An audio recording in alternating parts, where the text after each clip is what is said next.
جب ذکر be be زینب سلام اللہ علیہا کی اولاد کا ہوتا ہے تو دو نام بے ساختہ زبان پہ آتے ہیں، اون اور محمد، جو کربلا میں شہید ہو گئے۔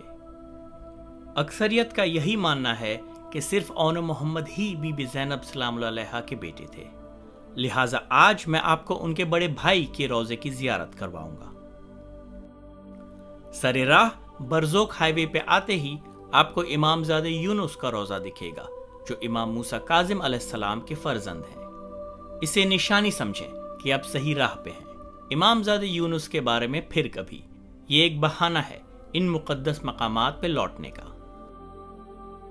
جہاں تک سفر ایران کا سوال ہے، الحمدللہ مجھے اس کی عادت سی ہو چکی ہے۔ لا کلام یہ ملک جنت کا نظارہ ہے، اور جب گرمی میں یہ عالم ہے تو فصل بہار اور موسم سرد کے کیا کہنے۔ برزوک ہائی وے سے 5 کلومیٹر دور ازوار نام کا ایک گاؤں ہے۔ طویل فاصلے سے ہی آپ کو نیلے گنبد کا دیدار ہوگا۔ سامعین محترم، میں فخر سے تعارف کراتا ہوں بی بی زینب سلام اللہ علیہا کے فرزند اول کا، امام زادہ علی زینبی۔ آپ علی بن عبداللہ کے نام سے بھی مشہور ہیں۔ گوگل میپس پہ اسی نام سے روضہ ملے گا۔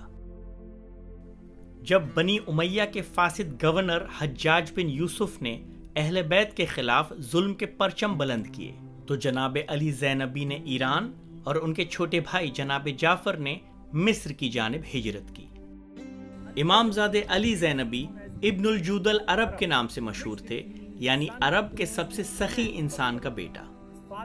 ان کے والد جناب عبداللہ بن جعفر دوسروں کے قرض اپنے مال سے چکانے کے لیے جانے جاتے تھے۔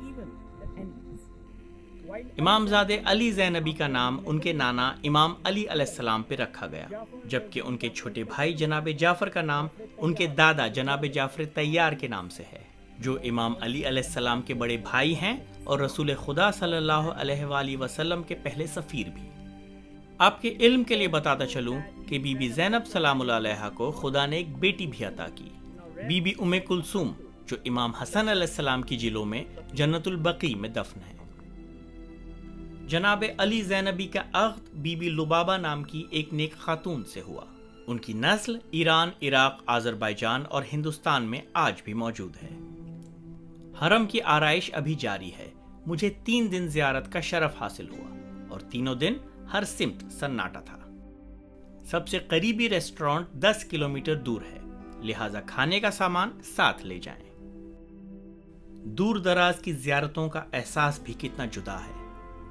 قبر مبارک کے اوپر وہ لکڑی کی زری، اینٹوں سے بنی وہ پرانی دیواریں، وہ گھر جیسی بیٹھک، وہ تنہائی، وہ کشش روحانیت اور وہ سادگی کا دل سوز ماحول، گویا گزشتہ زمانے میں زیارت ہوئی ہو۔ جب امام حسین علیہ السلام کربلا کے لیے آمادہ بسفر ہوئے تو جناب علی زینبی اور ان کے والد نے ہمراہ چلنا چاہا۔ بی بی زینب سلام اللہ علیہا کے اصرار کرنے پر امام حسین علیہ السلام نے اون محمد کو تو ساتھ لے لیا، لیکن علی زینبی کو اجازت نہیں ملی۔ انہیں ذمہ داری دی کہ جدھر سفر کریں پیغام امام لوگوں تک پہنچاتے رہیں۔ ایک بار جب حجاج بن یوسف نے امام علی علیہ السلام کی شان میں گستاخی کی تو جواب میں علی زینبی نے اس کا منہ جوتے سے تھپڑا دیا۔ بعد اس کے کئی مہینے قید میں رہے۔ رہائی پا کر ایران چلے آئے، لیکن یہاں بھی بنی امیہ نے انہیں 40 رفقا سمیت شہید کر دیا۔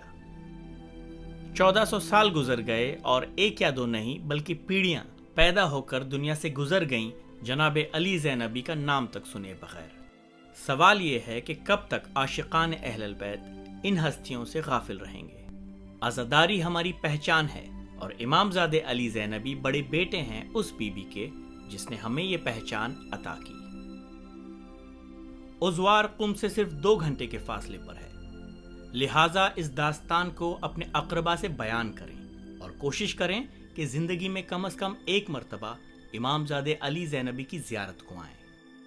اس میں کوئی شک نہیں کہ تھوڑی زحمت اٹھانی ہوگی، لیکن پھر اسی کا تو نام زیارت ہے۔ سلام یا حسین۔